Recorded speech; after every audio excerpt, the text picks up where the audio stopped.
காமராஜருக்கு தெருவில் வைஜெயந்தி மாலா இருந்தாங்கன்னு ஒரு பேச்சு இருந்தது. அண்ணாவுக்கும் பானுமதிக்கும் ஒரு பேச்சு வரும்போதும் அது பேசியிருந்தது. இன்றைக்கு கலைஞருடைய மனைவி, உதயநிதி ஸ்டாலினுடைய மனைவி, ஸ்டாலினுடைய மனைவி தமிழக அரசியலுக்கு இது புதிதல்ல. ஏன்னா ஜெயலலிதா அம்மையார் வந்து சோபன் பாபுவோட இருக்கும்போது கேட்குறாங்க, ஏன் கல்யாணம் பண்ணிக்கல, கோயிங் ஸ்டடின்னாங்க. லிவிங் டுகெதர் தான் அப்பயே சொன்னாங்க, கோயிங் ஸ்டடி. எம்ஜிஆர் அவர்கள் வந்து அவர்கிட்ட பட்டருடைய மனைவியான விஎன் ஜானகியை வந்து அழைச்சிட்டு வரும்போதும், இல்லை ஜெயலலிதா கூட அவருக்கு தொடர்ந்து பயணிக்கும் போதும், தமிழ்நாடு எங்க இருக்குன்னா பாவாடை நாளாக எடுத்து பார்த்தால் தெரியும் சொன்னார் கருணாநிதி சட்டப்பேரவையில் அனந்தநாயகிக்கு. அது தவிர இந்திரா காந்தி அம்மையாருக்கு வந்து நான் விதவை பென்ஷன் நான் தரேன்னு சொன்னார். அதானியோடைய உதவியாளர் ஒருத்தர் வந்து பேசுறாருங்க நைட்டு அவர்கிட்ட மேடையில் அவரு இதுல விஜய்கிட்ட வந்து நம்ம கூட்டணிக்கு வந்துருங்க, அதில் உங்களுக்கான துணை முதல்வர்லாம் கொடுக்குறோம் அது மாதிரிலாம் பேசுறாங்க. அவர் சொல்றாரு, துணை முதல்வர் கொடுக்குறீங்கிறதெல்லாம் இல்லை, முதல்வர் தர்றீங்களா 2.5 வருஷம் எங்களுக்கு, அப்புறம் 2 வருஷம் ஆகும், அப்படியே வச்சுக்கிறோம், வெற்றி பெற்றார் அப்படிங்கிற அதை வந்து அவங்க ஒத்துக்கல.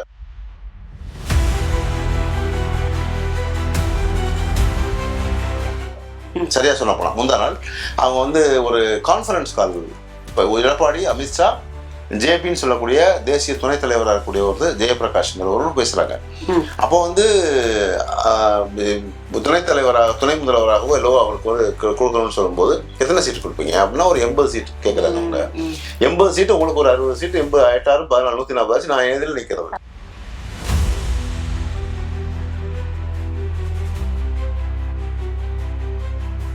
நிர்மலா சீதாராமன் தான் முதலமைச்சர். அதில் வந்து ரொம்ப தெளிவாக இருக்காங்க. இன்னொன்று, இவர் இந்த டீலுக்கு இப்போ விஜய் வந்து வருவதற்கு தயாராக இருக்க வேணாங்கிறது பிஜேபியோட ஐடியாவும் கூட.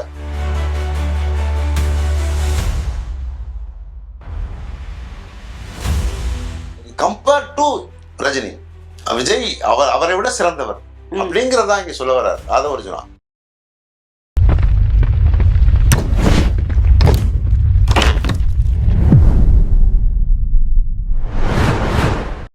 வணக்கம் நேயர்களே, இப்படிக்கு இவர்கள் யூடியூப் சேனலில் மீண்டும் உங்கள் அனைவரையும் சந்திப்பதில் மிக்க மகிழ்ச்சி. தேர்தல் தேதி நெருங்கிட்டே வருது பாருங்க. அதனால ஒருத்தரும் ஒரு ஆங்கிள் இருந்து பல விஷயங்களை பேச ஆரம்பிக்கிறாங்க, பல யூகங்களை முன்வைக்க ஆரம்பிக்கிறாங்க. இப்படி நிறைய விஷயங்களை நாம இப்ப பேச போறோம். இதை பற்றி பேசுவதற்காக என்னோடு இணைந்திருக்கிறார் மூத்த பத்திரிகையாளர் திரு ராஜபாரதி அவர்கள். வாங்க சார் சந்திக்கலாம். சார் வணக்கம் சார். நான் சொன்ன மாதிரி தேர்தல் தேதி நெருங்குவோம், அவங்கவுங்க தரப்புல இருந்து அவங்கவுங்க 1008 யூகங்களை சொல்றாங்க. இப்படி இருக்கும், இப்படி வந்தா நல்லா இருக்கும், இவங்க அவங்களோட போயிருக்கலாமே, ஏன் இங்கிருந்து வந்துட்டாங்க இப்படின்ட்டு அவங்கவுங்களோட ஒப்பீனியன் சொல்ல ஆரம்பிக்கிறாங்க. அது ஒன்றும் தப்பு இல்லைன்னு வச்சுக்கோங்களேன். இன்னைக்கு குறிப்பா மக்கள் மத்தியில அதிகப்படியா பேசக்கூடிய ஒரு விஷயமும் விமர்சனத்திற்குள்ளாக்கப்படக்கூடிய ஒரு விஷயமும் பார்க்கப்பட்டால் அது தாவேகா கட்சியும் தலைவர் விஜய் அவர்களை பற்றியும் தான் இருக்குது. இப்ப எந்த கண்டிஷன்ல இருக்குது, ஏன் இப்படி வந்து பொதுமக்களுடைய விமர்சனத்திற்கு ஒரு கட்சியின் தலைவர் உள்ளாக்கப்படக்கூடிய ஒரு சூழ்நிலையை அவரை உருவாக்கிட்டாரு. அதை பத்தி வந்து இந்த மாதிரியான சம்பவங்கள் இது முன்னாடி நடக்காமலாம் இல்லை. சரி. ஏன்னா காமராஜருக்கு தெருவில் வைஜெயந்தி மாலா இருந்தாங்கன்னு ஒரு பேச்சு இருந்தது. அண்ணாவுக்கும் பானுமதிக்கும் ஒரு பேச்சு வரும்போதும் அது பேசியிருந்தது. இன்றைக்கு கலைஞருடைய மனைவி, உதயநிதி ஸ்டாலினுடைய மனைவி, ஸ்டாலினுடைய மனைவி ஆகியோர் வழக்கு தொடுக்காதன் காரணமாகவே அவர் நல்லவர்கள் அர்த்தம் இல்லை. இல்ல, இதுதான் இங்க கேட்கக்கூடிய கேள்வி. ஏன் விஜயோட விஷயம் பேசப்படுதுன்னா, அவங்க மனைவி வழக்கு தொடர்ந்தாங்க, மீன் வந்து இப்ப டிவோர்ஸ் கேட்டிருக்காங்க, இவங்க அதெல்லாம் கேட்கலன்றதாலதான் வரல அப்படின்னும் போது அது பேசும் பொருளே இல்லையே. அதாவது எல்லாருக்குமான பின்புலம் இருந்தது, எல்லாத்தையும் பார்த்திருக்கோம், இந்த சமூகம் எல்லாரையுமே கவனிச்சிருக்கு. இவங்க விவகாரத்துக்கு வழக்கு தொடர்ந்ததுனால உங்களுக்கு நீங்க வந்து இது ஒரு பேசு பொருளாக மாற்றப்பட்டிருக்கிறது, அவ்வளவுதான். ஆனா இது வந்து சரியா தவறாக போறது அது அடுத்த விஷயம். சரி. ஆனா இது வந்து புதிதல்ல. இங்க அரசியலுக்கு, தமிழக அரசியலுக்கு இது புதிதல்ல. ஏன்னா ஜெயலலிதா அம்மையார் வந்து சோபன் பாபுவோட இருக்கும்போது கேட்குறாங்க, ஏன் கல்யாணம் பண்ணிக்கல, கோயிங் ஸ்டடின்னாங்க. லிவிங் டுகெதர் தான் அப்பயே சொன்னாங்க, கோயிங் ஸ்டடி. ஆக இது வந்து புதியதல்ல. ஏன்னா எம்ஜிஆர் அவர்கள் வந்து அவர்கிட்ட பட்டருடைய மனைவியான விஎன் ஜானகியை வந்து அழைச்சிட்டு வரும்போதும், இல்லை ஜெயலலிதா கூட அவருக்கு தொடர்ந்து பயணிக்கும் போதும் இந்த பேச்சு வரல. எப்போ ஒரு வழக்குக்கு போகுதோ அப்போ அது பிரச்சனையாக தான் செய்கிறது. அது இருக்கலாம், அதெல்லாம் பாத்துக்கிறாங்க. அது அவங்களுக்கு பர்சனலா சார் ஒர்த் இல்லாத விஷயம் சொல்லதாங்க சார், அது பர்சனலான விஷயம். அவர் வந்து அவங்க பாத்துக்குவாங்கன்னு சொல்லக்கூடிய ஒர்த் இல்லைன்னா சார் சொல்றது என்ன சொல்ல வந்தாருன்னா, ஒர்த் இல்லைங்கிறத வந்து அப்படி ஒரு போர்ட்ரேட் பண்ணப்பட்டுச்சு இப்போ வெளியே. என்னன்னா, அதாவது இது ஒரு பெரிய விஷயம் இல்ல, சாதாரணமா எடுத்துக்கங்க, நீங்க உங்க வேலையை பாருங்க அப்படிங்கிற சொல்றத அவர் வந்து அந்த வார்த்தைகள்ல சொல்லிட்டாரு. அதை நீங்க அதை வந்து இதை வந்து பூஸ்ட் பண்ணிட்டாங்க அவங்க எதிர்கட்சிகள். எனவே வார்த்தைகள் ரொம்ப முக்கியம் இல்லையா, அதுதான் வலுவான ஆயுதமா பார்க்கப்படுது. சோ அதை கொஞ்சம் நிதானிச்சு சொல்லியிருக்கலாம் இல்லையா, இன்னும் விளக்கமா கூட பேசியிருந்தேன். தமிழ்நாடு எங்க இருக்குன்னா பாவாடை நாளாக எடுத்து பார்த்தால் தெரியும் சொன்னார் கருணாநிதி சட்டப்பேரவையில் அனந்தநாயகிக்கு. அது தவிர இந்திரா காந்தி அம்மையாருக்கு வந்து நான் விதவை பென்ஷன் நான் தரேன்னு சொன்னாரு. அப்படி அந்த அளவுக்கு வேற மாதிரியெல்லாம் நிறைய பேசியிருக்காங்க, நிறைய விஷயங்கள் நடந்திருக்கு. இது வந்து என்ன சொல்ற, தன்னுடைய மனைவிக்கு இது ஒருத்தர் இல்லப்பாங்கிறது ஒருத்தர் இல்லைங்கிற அர்த்தத்துல பேசல அவர். அந்த மைண்ட்ல அந்த அவர் சொன்ன விஷயம் என்னன்னா, இது வந்து நீங்க பெருசா எடுத்துக்காதீங்க, வந்து சொல்லக்கூடிய வார்த்தையினுடைய பிரயோகம் வந்து உங்களுக்கு அப்படி தெரிஞ்சிருக்கலாம். அது வந்து அதுதான் விளக்கம் கொடுத்துட்டாரு. இது தேவையில்லை, இது ஒன்றும் பெரிய விஷயம் இல்லை விடுங்க அப்படிங்கிறதுலாம். விஷயம் அடங்குற ஒரு வாரம் கூட ஆகவே இல்லை, அதுக்குள்ளே வந்து வேற ஒரு நடிகையோட வந்து ஒரு ரிசப்ஷன்ல வந்து ஒரு ஜோடியா போய் அவங்க பார்ட்டிசிபேட் பண்ணது இதெல்லாம் வந்து அடுத்தடுத்து வந்து அவர் மீது வைக்கக்கூடிய விமர்சனமும் பேசும் பொருள் ஆக்கப்பட்டது. ஆனா இப்ப வந்து தனியா விஜய் வந்தாருன்னா பின்னாடி கூட்டம் வந்துருது அப்படிங்கும்போது ஒரே இதுல வந்திருக்கலாம், இதுல தவறு இல்லை. இன்னொன்னு அது வந்து ஸ்பான்சர், அந்த அந்த உடை வந்து ஸ்பான்சர் பண்ண உடை. அது போக ரவியுமே கெனிஷாவுமே வந்து அதை போட்டுருந்தாங்க, நிறைய பேர் போட்டு வந்தாங்க. அதுல அடுத்தடுத்த வீடியோஸ் வந்துச்சு. அப்போ ரெண்டு பேரும் ஒன்னா வந்ததுனாலே நீங்க வந்து இப்ப அங்க வந்து நாங்க இருவரும் நாங்க தம்பதிகள் அப்படின்னு சொல்லவே இல்லை. அவங்க அஸ் அ ஃப்ரெண்ட் அங்க போய் எங்கேயுமே அந்த போட்டோ செஷன்ல கூட அவங்க வந்து ரொம்ப நெருக்கமாவோ அப்படிலாம் காமிச்சிக்கல. அவங்க ஒன்னா வந்திருக்காங்கிறது உங்களுக்கு அப்படி பூதாகரமா தெரிஞ்சிருக்கு. சரி, இருந்துட்டு போகுது. சொன்ன அந்த நடிகை இவங்களா இருப்பாங்களோ அப்படின்ற மாதிரியான ஒரு நடிகைன்னு அவங்க நீங்க நினைக்கிறீங்க, அப்படிதான் இருக்கலாம். உங்க பார்வையில் அப்படி இருக்கு. அவங்க எப்போ அந்த அவங்களுடைய வழக்கினுடைய இதுல வந்து பேர் சொல்லலையோ அது வரைக்கும் நம்ம வந்து அது கான்ஃபிடென்ஷியலா தான் வச்சுக்க முடியும். கண்டிப்பா 26 வருட ஒரு திருமண வாழ்க்கை, சங்கீதாவின் மனநிலை எப்படி இருந்தா இந்த நேரத்துல இப்படி ஒரு முடிவு எடுத்திருப்பாங்க? இது அரசியல் ரீதியா ஏன் பாக்குறாங்க? திமுக அழுத்தம் கொடுத்ததன் அடிப்படையில விஜயோட அரசியல் வந்து ஒரு சரிவை சந்திக்கணும்ன்றதுனாலதான் வந்து சங்கீதா இந்த நேரத்துல அவங்க டிவோர்ஸ் அப்ளை பண்ணீங்க, இத்தனை நாள் அப்ளை பண்ணல அப்படின்ற மாதிரி கேள்விகள் வருது. இதே பர்சனல் விஷயத்த அரசியலுக்குள்ளாக வந்து பொதுவா பேசுறாங்க. பர்சனல் விஷயமா வந்து இப்ப எலெக்ஷன் இல்லாத நேரமா இருந்தா வந்து இப்ப எதிர்கட்சிகள் வந்து இதை வந்து பெருசாக இருக்க மாட்டாங்க. ஏன்னா சோசியல் மீடியால வந்து இந்த அளவுக்கு பெருசா ஆயிருக்காது. ஏன்னா ஆர்த்தி ரவிக்கும் கனிஷாவுக்குமான பஞ்சாயத்து மாதிரி அழகா வந்து போயிருக்கோம் அப்படியே. ஏன்னா இது வந்து எலெக்ஷன், அதனால வந்து ஒரு பொது எதிரியை வந்து மீட் அவுட் பண்றதுக்கு அதிமுகவும் திமுகவும் தயாராயிடுச்சு. அதனாலதான் இந்த பிரச்சனை. ஏன்னா வந்து அவங்க வந்து அவர்களை வந்து எப்படிலாம் சீண்ட முடியும் அப்படி ஒரு 4 கேஸ் இருக்கு அவர் மேல, கிட்டத்தட்ட விஜய் மேல. ரெண்டு வந்து பாஜக எடுத்துக்கிச்சு, 2 வந்து திமுக எடுத்துக்கிச்சு. ஏன்னா ஒரு 41 பேர் இந்த ஸ்டாம்பிட் வழக்குல அவங்க சிபிஐ கூப்பிட்டு பண்ணிட்டாங்க. அவங்க இப்ப கூட அண்மையில கூட போயிட்டு வந்தாரு. அதுல ஒன்றும் பெருசா அழுத்தம் கொடுக்கப்படல. அதுலயுமே வந்து முதல் நாள் வந்து இப்போ ஞாயிற்றுக்கிழமை ஒரு அதுக்கு சிபிஐ விசாரணைக்கு போறாரு, சனிக்கிழமையே போயாச்சு. அப்போ அதானியோடைய உதவியாளர் ஒருத்தர் வந்து பேசுறாருங்க நைட்டு அவர்கிட்ட, அவர் மேடையில் அவரு இதுல விஜய்கிட்ட வந்து நம்ம கூட்டணிக்கு வந்துருங்க, அது உங்களுக்கான துணை முதல்வர்லாம் கொடுக்குறோம், அது மாதிரிலாம் பேசுறாங்க. அது ஓகே. அது அப்படிங்கும்போது இவர் சொல்றாரு, துணை முதல்வர் கொடுக்குறீங்கிறதெல்லாம் இல்லை, முதல்வர் தர்றீங்களா 2.5 வருஷம் எங்களுக்கு, அப்புறம் 2 வருஷம் மட்டும் அப்படியே வச்சுக்கிறோம், வெற்றி பெற்றார் அப்படிங்கிற அதை வந்து அவங்க ஒத்துக்கிறார்.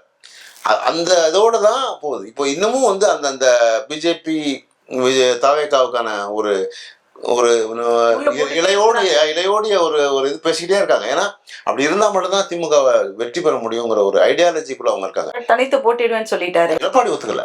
எடப்பாடிக்கு வந்து என்னன்னா அங்க வந்து பெரிய வாக்குவாதமே வச்சு. ஏன்னா இப்ப வந்து ஒரு நேத்து முந்தா நாள், சரியா சொல்ல போனா முந்தா நாள் அவங்க வந்து ஒரு கான்ஃபரன்ஸ் கால், இப்ப எடப்பாடி, அமித்ஷா, ஜேபின்னு சொல்லக்கூடிய தேசிய துணைத் தலைவராக இருக்கக்கூடிய ஒரு ஜெயபிரகாஷ்ங்கிறவரும் பேசுறாங்க. அப்போ வந்து துணை முதல்வராகவோ இல்லவோ அவருக்கு ஒரு கொடுக்கணும்னு சொல்லும்போது எத்தனை சீட்டு கொடுப்பீங்க அப்படின்னா ஒரு 80 சீட் கேட்கறாங்க. அவங்க 80 சீட்டு, உங்களுக்கு ஒரு 60 சீட்டு, 80 ஆயிட்டாரும் 14 140 நான் எதில் நிக்கிறது. அப்போ நான் தனித்துவமான ஆட்சி அமைக்கணும்னு ஃபீல் பண்றாரு. திமுக எப்படி தனியா நிக்குதோ அதே போலவே நான் நிக்கணும்னு நினைக்கிறாரு. அப்போ அப்படி இருக்கும்போது நீங்க கூட்டணி ஆட்சியை நோக்கி நகர்த்துறது இல்லையா, அது நகர்த்துதான் செய்வாங்க. ஏன்னா பீகார்ல அப்படிதான் பண்ணாங்க. இவங்களுடைய பாலிசி அப்படிதான், பிஜேபியோட பாலிசி. அப்போ அதனால என்னை வந்து இப்போ எனக்கு நான் 120 தொகுதியெல்லாம் நிக்க வைக்கிற முடிவுல வச்சிருக்கீங்க என்னைய இந்த நிலைமையில் இப்போ இருக்கு. அப்படி அவருக்கு 60 கொடுத்து உங்களுக்கு 40 கொடுத்து பாமகவுக்கும் அன்புமணிக்கும் டிடிவிக்கு நான் கொடுத்தேன்னா எனக்கு இருக்கிறது மிச்சம் இருக்காது. வின் பண்றதுக்கு அறுதி பெரும்பான்மை 118 வேணும். 118க்கு நான் 120 எப்படி ஜெயிக்க முடியும்? ஏன்னா இதே சிக்கல் தான் பாண்டிச்சேரியில நடக்குது. பிஜேபி அதே தான் பண்ணிருக்கு. 30 சீட்டுக்கு 16 சீட்டு தான், 16 சீட்டு இருந்தா தான் வெற்றி அறுதி பெரும்பான்மை இருந்தா தான் ஆட்சி அமைக்க முடியும். அவருக்கு ரங்கசாமி கொடுத்ததே அதுதான், 16 தான் கொடுத்துருக்காங்க. அப்போ 16க்கு 16 வெற்றி வின் பண்ணி நம்ம வந்து ஆட்சி அமைக்க முடியாது. அப்ப இதெல்லாம் ஒரு இக்கட்டுல இருக்கு. அவர் இப்போ ரங்கசாமி வந்து பிஜேபியில இருந்து வெளியே வந்து விஜயோட பேசுவதற்கான சூழ்நிலையும் நடந்துட்டு இருக்கு. ஏன்னா ஜோஸ் மார்டினுக்கும் ஒரு சீட் கொடுக்க வேண்டியிருக்காரு. நீங்க மாநில அந்தஸ்து கேட்கறாங்க ரொம்ப காலமா, இப்போ பாண்டிச்சேரியில் தரல. ஆனால் ஜோஸ் மார்டினுக்கு நீங்கள் வந்து அங்கீகாரம் கொடுக்குறீங்க, கூட்டணியில் சேர்த்துக்கிறீங்க, என்டிஏ கூட்டணியில். அப்போ அதிமுகவுக்கும் ஜோஸ் மார்டினுக்கும் நான் கொடுத்து நானும் ஒரு 16 சீட்டு தான் கொடுப்பீங்க, அதுலேயே நான் வாழ்ந்தாகணும், அதில் ஜெயிச்சாகணும் அப்படிங்கிற ஒரு கட்டாயத்துக்குள்ள எனக்கு தருறீங்க அப்படிங்கிறது ரங்கசாமிக்கான பிரச்சனை. சரி. ஆக விஜய்க்கான எதிர்பார்ப்புகளும் எல்லாமே வந்து எல்லா இடத்துலயும் இருக்கு. அவர் எதிரியாவே பார்க்க ஆரம்பிச்சாச்சு இப்போ. அதனால நீங்க வந்து பயப்படுறதன் காரணத்தினால விஜய் வந்து அவருக்கு நேராவே ஆரம்பத்துல இருந்து அப்படிதான், பனையூர் டு சிஎம் தான், அப்படிதான் அவர் யோசிக்கிறாரு. அதுதான் கூட இருக்க ஆரோக்கியசாமிக்கும் மாதவர்ஜனாவுக்கும் கருத்து வேறுபாடுகள் இருந்தா கூட 2 பேருமே அதே தான் சொல்றாங்க. இல்ல இப்ப நீங்க இது சரின்னு சொல்றீங்களா? அரசியல் பத்தி எந்த நாலேஜ் இல்லாம ஒரு நடிகரா உள்ள வந்திருக்கு, அரசியலுக்குள்ள வந்திருக்கிறாரு, எடுத்த உடனே சிஎம் நாற்காலிக்கு ஆசைப்படுறதுன்றது சரின்னு அரசியல் இருக்கக்கூடிய நுணுக்கங்கள் சில வழிகளை எல்லாம் தெரிஞ்சுக்கிட்டு கத்துக்கிட்டு அதுக்கப்புறம் அவர் போயிருந்திருக்கலாமே. அசாம் கன பரிஷத்துன்னு ஒரு கட்சி மகந்தாவோட இது, அவர் வந்து 33 வயசுல முதலமைச்சர் ஆகிறார். அது வெறும் இளைஞர்கள் கூட்டம் தான், இதே மாதிரியான ஒரு கூட்டம் தான். அதை வச்சு வர்றாரு. ஆக அரசியலுக்கு வரும்போது வந்து எல்லாம் தெரிஞ்சுட்டு வரணும் அவசியம் இல்லை. அதான் முதல் குவாலிஃபிகேஷன், எல்லாம் தெரிஞ்சுக்கணும்னு அவசியம் இல்லை.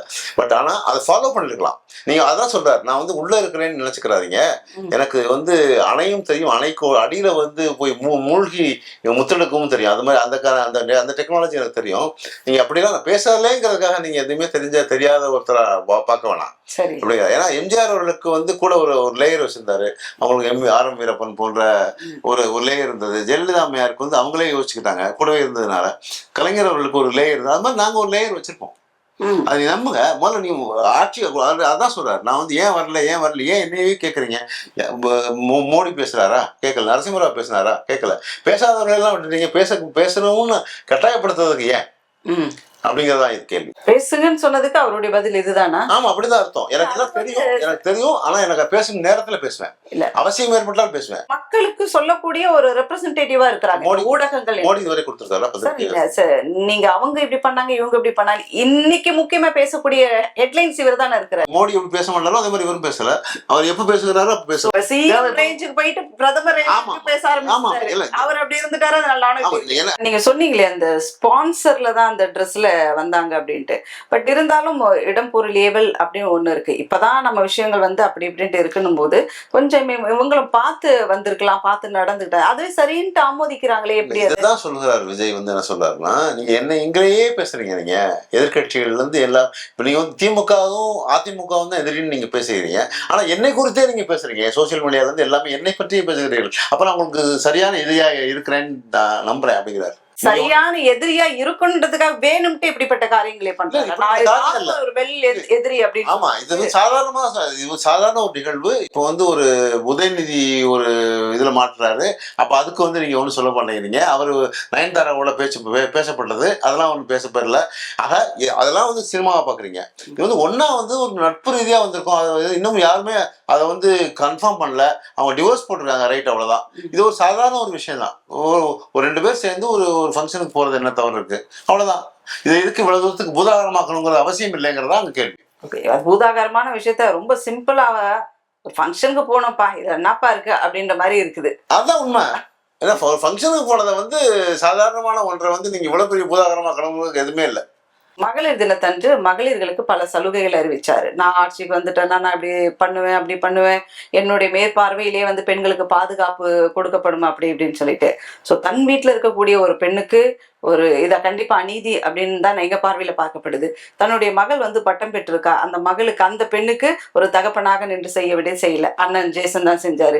தாய் தகப்பனுக்கு 80வது வருஷம் அந்த விசேஷம் பண்ணாங்க கோவில்ல. அந்த இடத்துல ஒரு மகனாக இருந்து அங்கேயே இது பண்ண. இப்ப எங்களுடைய கேள்வி இதுவா தான் இருக்குது. நீங்க ஒரு மகனாகவோ, ஒரு கணவனாகவோ, ஒரு தகப்பனாகவோ ஒரு பெண்களுக்கு செய்ய வேண்டிய அந்த குடும்ப பொறுப்பு, குடும்ப தலைவனுக்குரிய பாங்கையே செய்யலையே, நீங்க மற்ற பெண்களுக்கு என்ன செய்ய போறீங்க அப்படின்ற ஒரு கேள்வி. நீங்க வந்து ஒரு சைடாவே பாக்குறீங்க. ஏன்னா சங்கீதாவுடைய அவங்க வந்து கொடுக்கக்கூடிய குற்றச்சாட்டை வந்து அடிப்படையா வச்சு பேசுறீங்க நீங்க. அது வந்து அது கோர்ட் வழக்குல வந்து பேசப்படும் பொழுது இவர் சைடுல இருக்க என்ன நியாயங்களை பேச போறாரு. ஆக நீங்க வந்து ஒரு குடும்பத்துக்குள்ள இருக்க விவகாரத்தை வந்து நீங்க வந்து பொது வெளியில வைக்கிறீங்க நீங்க. அதுபோக இவர் இத்தனை காலம் அவர் வளர்த்திருக்காங்க. இவர் ஜேசன் வந்து அப்படியே வளர்ந்து வந்துட மாட்டாரு. அது எல்லாம் மகளுக்காக செஞ்சிருக்காரு. ஆனா நீங்க எந்த அளவுக்கு அவரை செப்பரேட் பண்ணிருப்பீங்க வீட்டுக்குள்ள, அதனால ஏன் இவர் இந்த அளவுக்கு ஒரு விரக்திக்குள்ள வந்தாரு அப்படிங்கிறது இருக்கு. நீங்க வந்து 2017 ஆமா அதனாலதான் சொல்றேன் 2017 இருந்தே இந்த மாதிரி சிக்கல் பண்ணாங்கன்ற ஒரு கேள்வி. அது இது சாதாரண ஒரு நிகழ்வை நீங்க வந்து பூதாகரமாக்குறீங்க. நீங்க அங்க போனீங்க இங்க போனீங்க அவரோட போனீங்க இவரோட போனீங்க இப்படி ஒரு கொஸ்டின் பண்ணிட்டே இருந்தீங்க. அப்ப அப்படிங்கும்போது அவர் வந்து ஒதுங்கி நிக்கணும்னு நினைக்கிறார். சார் பூதாகரம் பண்ணக்கூடிய ஒரு விஷயமா இருக்கவோதான் அந்த இடத்துல கேள்வியா பார்க்கப்படுது. அதுக்கு தகுந்த பதில் சொல்லணும். இல்ல அடுத்த முறையில அந்த செய்யாத அளவுக்கு பாத்துக்கணும். மீண்டும் மீண்டும் நான் சொல்லியும் என் பேச்சை கேட்காம மறுபடியும் உறவுல இருந்தாரு அப்படின்றதுதான் எனக்கு கோபம். அதனாலதான் வந்து விவாகரத்தை கேட்கறேன்னு சொல்றாங்க. அதான் இது வந்து நீங்க ஆர்டர் பண்றீங்க. நீங்க இப்படிதான் இருக்கணும் என் சொல்ல கேட்கணும்னு சொல்றீங்க. தப்பு இல்லைங்களா? ஒரு மனைவி கணவனுக்குள்ள இந்த ஒரு கான்வர்சேஷன். ஆனா அவர் ரொம்ப பொறுப்பான தகப்பனா வந்து என்ன சொல்கிறார், எங்க அப்பா அம்மா பார்த்து வச்ச கல்யாணத்தை நான் பண்ணிக்கிட்டேன். அவங்கதான் வந்து முதல்ல சங்கீதா வந்து பார்த்தாங்க. அதுல இருந்து அப்படிங்கிற வகையில இந்த பொறுப்பா தான் வளர்த்துருக்கேன் இந்த பிள்ளைகளை அப்படி இதுவரைக்கும் பொறுப்பா இருந்திருக்காருல்ல பார்த்திருக்காருல்ல. நீங்க வந்து இதை வந்து ஒரு உங்களுக்கான ஆதாயமாக நீங்க வந்து இந்த நேரத்துலதான் இந்த கேஸை கொண்டு வந்து அவரை வந்து டேமேஜ் பண்ணணும்னு நீங்க நினைக்கிறீங்க. சங்கீதா தரப்பு என்னன்னா அவர் அரசியல் வாழ்க்கையில எந்த பாதிப்பும் வந்துடக்கூடாதுன்னு தான் நான் இவ்வளவு நாளா பொறுமையா இருந்தேன். ஆனா வர ரொம்ப அதிகமா போயிட்டு இருக்கதை இந்த நேரத்துல நான் பேசணுன்றதுக்காக தான் பேச அரசியல் வாழ்க்கையிலன்னு சொல்றீங்க. அப்ப அரசியல் முடிஞ்ச பிறகு தேர்தல் முடிஞ்ச பிறகு நீங்க பேசிருக்கலாம். இப்போ நீங்க அவருக்கு டேமேஜ் பண்றதுக்காக நீங்க எடுத்துட்டு வரீங்கன்னு தான் சொல்றோம். அப்போ இந்த நேரத்துல நீங்க அவருக்கு நீங்க நல்லது நினைக்கணும்னு நினைச்சீங்கன்னா இதை வந்து முன்னாடியே எடுத்துட்டு வந்திருக்கணும், இல்ல பின்னாடி எடுத்துட்டு வரணும். இந்த நேரத்துல நீங்க வந்து எலெக்ஷன் டைம்ல நீங்க அவருடைய நன்மதிப்பை நல்ல பெயரை கெடுக்கிறதுக்காக நீங்க வந்து இதை ஒரு கொண்டு வரீங்களா? பண்ணிருக்காங்க. இது வேணும்னு சொல்ல அவங்க பக்கம் நியாயம் இருக்கு, நான் இல்ல மறுக்கவும் இல்லை. ஆனா அதை வந்து நீங்க எப்ப செய்யணும், இப்ப ஆஃப்டர் எலெக்ஷன் நீங்க பேசியிருக்கலாம், ஏன்னா அது பிரச்சனை இல்லை. ஆனா நீங்க வந்து இப்ப செய்யறதுனால அவருக்கான ஓட்டு பேங்க் வந்து நீங்க குலைக்கிறீங்க, அது வந்து நிர்மூலமாக்குறீங்க அப்படிங்கறத அவங்க சைட்ல பாக்குறாங்க. அவ்வளவு மனைவியா இருந்தாலும் என்னுடைய தலைவனை பத்தி நீ யார் பேசினாலும் எல்லாருக்கும் இதான் விமர்சனம்னு சொல்லிட்டு விஜயோட மனைவியும் கூட பார்க்காம சங்கீதா இந்த சோசியல் மீடியாவில் அவருடைய ரசிகர்கள் ரொம்ப மோசமா பேசுறாங்க. அது தவறுதான். அதை ஒத்துக்கிறோம். ஏன்னா ஒரு நாகரிகம் கடந்த ஒரு பேச்சு வந்து நியாயமற்றது. ஏன்னா எல்லாருக்குமே குடும்பங்கள் இருக்கு. அவங்க வீட்டுல அவங்க தாய் மனைவி குழந்தைகள் எல்லாமே இருக்காங்க, பெண்கள் இருக்காங்க. அதை வந்து சிலர் வந்து அறிவிலிகளாக நடத்துறது உண்மையாக கண்டிக்கத்தக்கது, அதில் மாற்று கருத்து இல்லை. என்னுடைய குடும்ப விஷயம் இது என்னுடைய பர்சனல் விஷயம். நாளைக்கு எதுவா இருந்தாலும் நாங்க பாத்துக்கிறோம் கொண்டிக்கிறோம். நீங்க கொஞ்சம் அமைதியா இருங்க. என்னோட ரசிகர்களுக்கு நான் ஒரு அன்பு வேண்டுகோள் விடுக்கிறேன். என் பேச்சுக்கு மதிப்பு விடணும். ஒரு அறிக்கை விஜய் அவர்கள் விடலையே. இல்ல அது குறித்து பேசினா தொடர்ந்து வந்து அது ஒரு குடும்ப விவகாரத்தை நீங்க வந்து எவ்வளவுதான் பேச முடியும். அது விஜய் வந்து எது பேசினாலும் அது வந்து ஒரு காம்ப்ளிகேட் ஆகுது. அதனாலதான் சொல்றாரு நான் இதை பத்தி விட்டுருங்கன்றார். மகளிர் தினத்துல எல்லாத்துக்கும் நீ குரல் கொடுக்க சொல்றீங்க, இதுக்கே குரல் கொடுக்கல, அதுக்கே குரல் கொடுக்கல, இதுக்கு என்ன பண்ற, நீங்க ஆட்டு வைக்கிற பொம்மை இல்லை அவரு. பத்திரிகையாளர்கள் ஊடகவியலாளர்கள் எல்லாருமே எதிர்கட்சிகள் எல்லாமே ஏன் இதுக்கு பதில் சொல்ல அப்படி இல்லை, எதற்கு தோன்றுகிறதோ அதுக்கு தான் சொல்ல முடியும். ரஜினிகாந்த் அப்படி கேட்டீங்களா? அவரு துப்பாக்கி சூடு நடந்திருக்கும் போது அவர் ஏன் பேசுற அப்படின்னு சொல்லி கேட்டீங்களா? அப்போ சில இடங்கள்ல பேசுகிறார், சில இடங்கள்ல பேசுறதில்ல. கமலஹாசன் முன்வைக்கக்கூடிய கேள்விகள் சமூக பொறுப்போடு இருக்கக்கூடிய விஷயங்களுக்கு பேசுங்க அப்படின்னு தான் சொல்றோம். ஏன் இதுக்கு பேச வேண்டாம் அப்படின்னு சொல்ல வரல.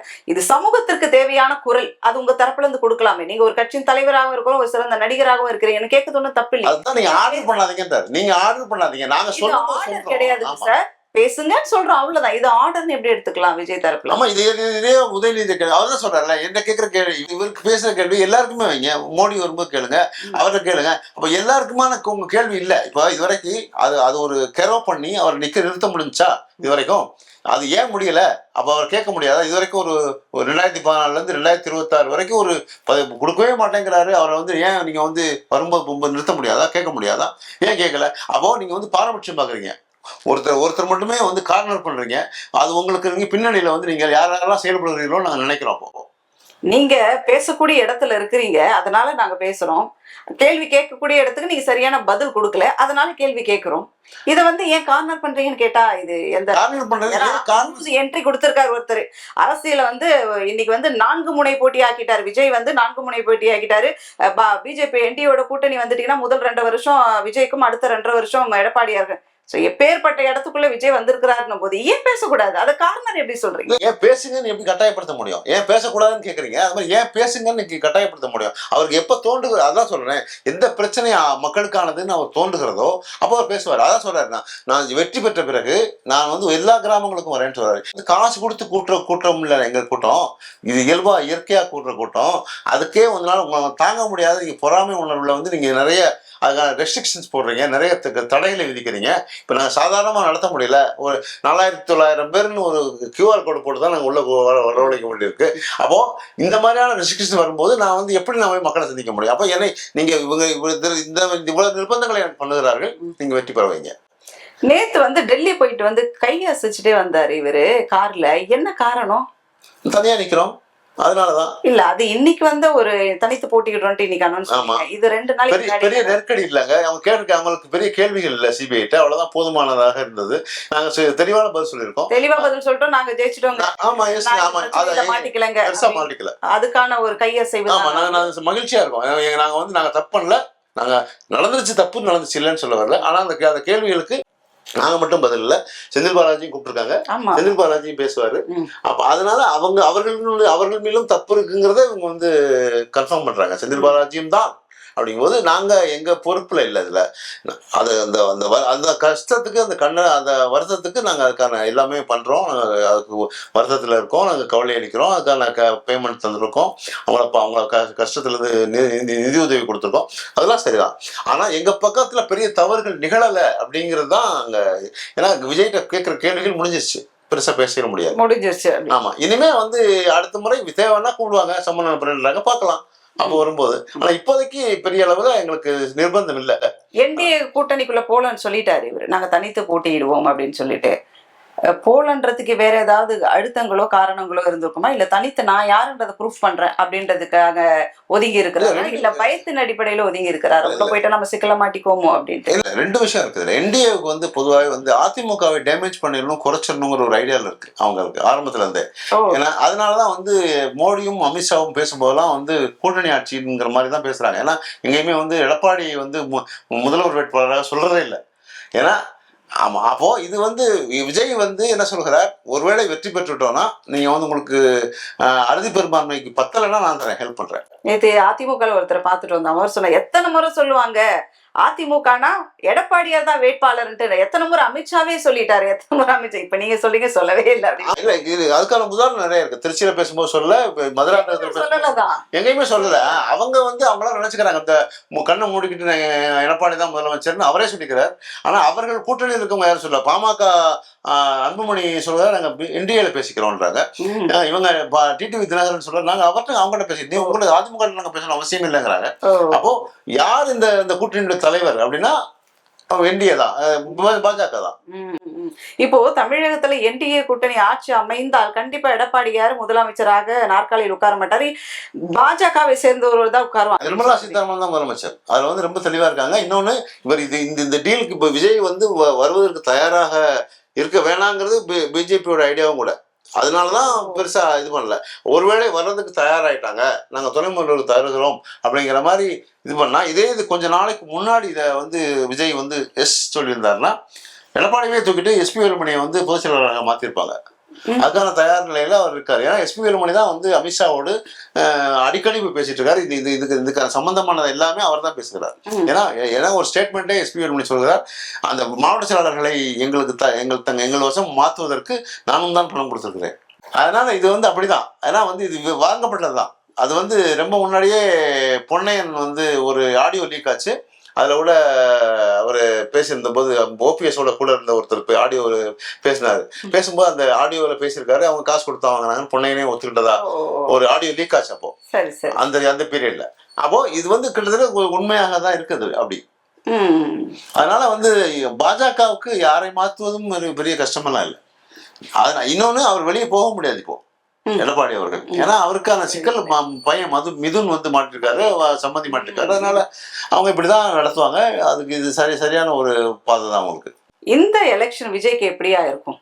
அவங்களோட டார்கெட்டே 2026 இல்ல 2031? 31 தான். ஆனா 26ல வந்து நாங்க எதிர்கட்சி ஆயிடுவோம்னு நம்புறாங்க. ஆமா, ஏன்னா வந்து கிட்டத்தட்ட நிறைய இடங்கள்ல வந்து நான் வந்து சர்வே பண்ணின வரைக்கும் ஒரு நிறைய இடங்கள்ல வந்து ஒரு 15% வாக்கு சதவீதம் இவருக்கு இருக்கு. ஆனா அது வந்து வெற்றி வாய்ப்பை தராது. இது உண்மைதான், இல்ல மறுக்கல அதை. ஆனா நிறைய இடங்கள்ல அதிமுக விட இவர்கள் அதிகமாக இருக்காங்க. அப்போ அது வந்து ஒரு முதல் முறையாக ஒரு சட்டப்பேரவைக்கு தேர்தலில் சந்திக்கக்கூடிய ஒரு கட்சி இந்த அளவுக்கு வருகிறது ரொம்ப சாதாரண விஷயம் இல்லாது. கண்டிப்பா. ஆமா, அது வந்து அவங்களுக்கு அடுத்த 2031 உதயா விஜயா தான். அதனால வந்து அதை நோக்கிய நகர்வுல ரொம்ப தெளிவா இருக்காங்க. அதுல வந்து மாற்று கருத்தே இல்லை.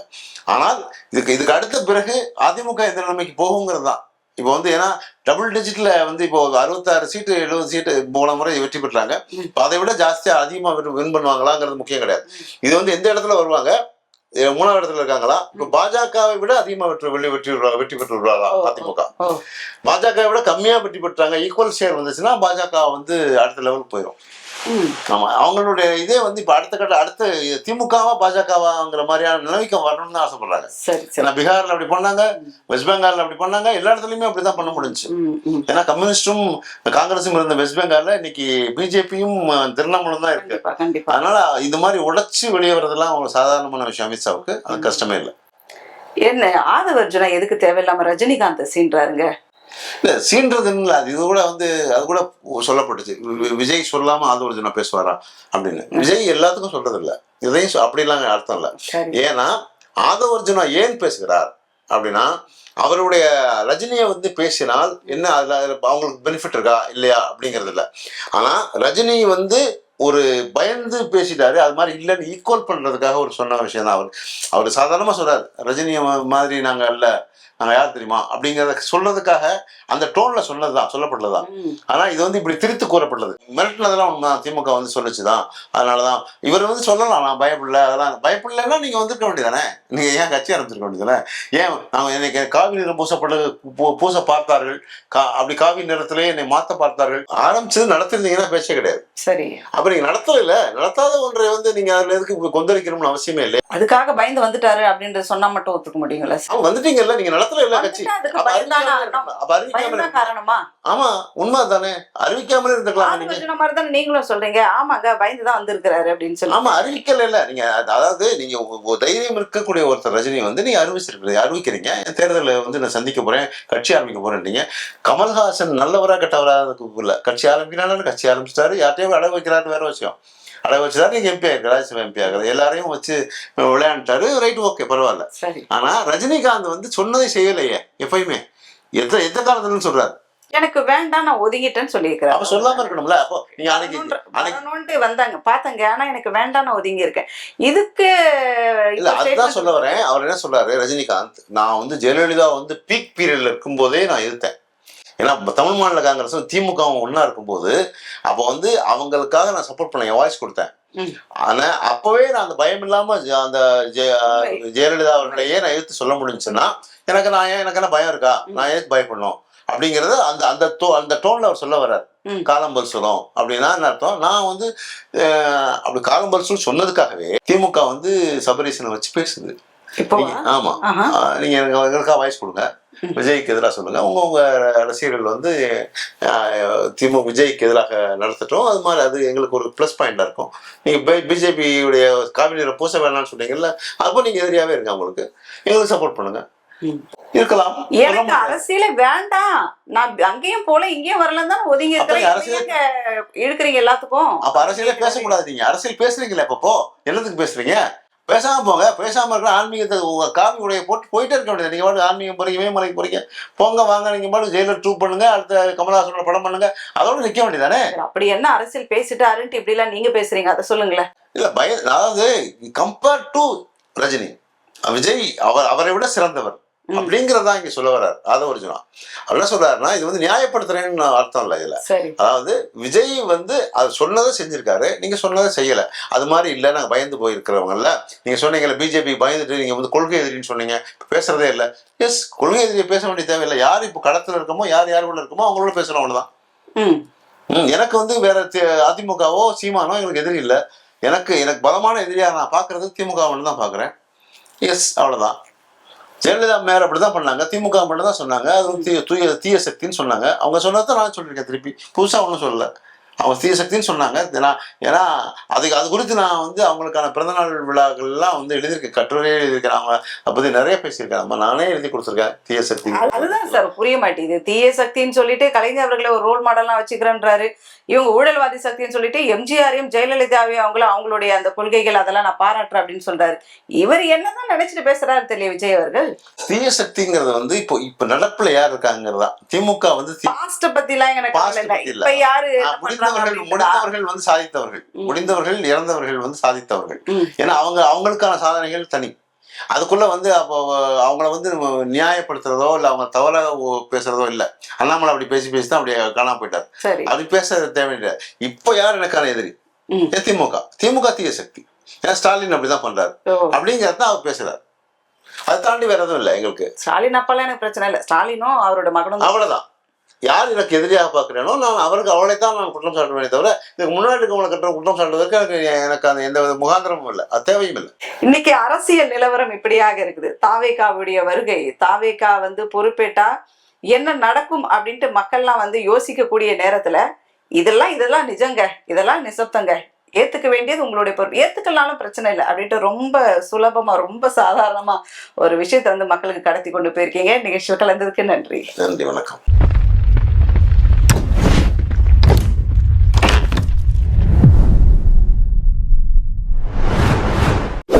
ஷேர் பண்ணுங்க, சப்ஸ்கிரைப் பண்ணுங்க, மறக்காம பெல் பட்டனை கிளிக் பண்ணுங்க.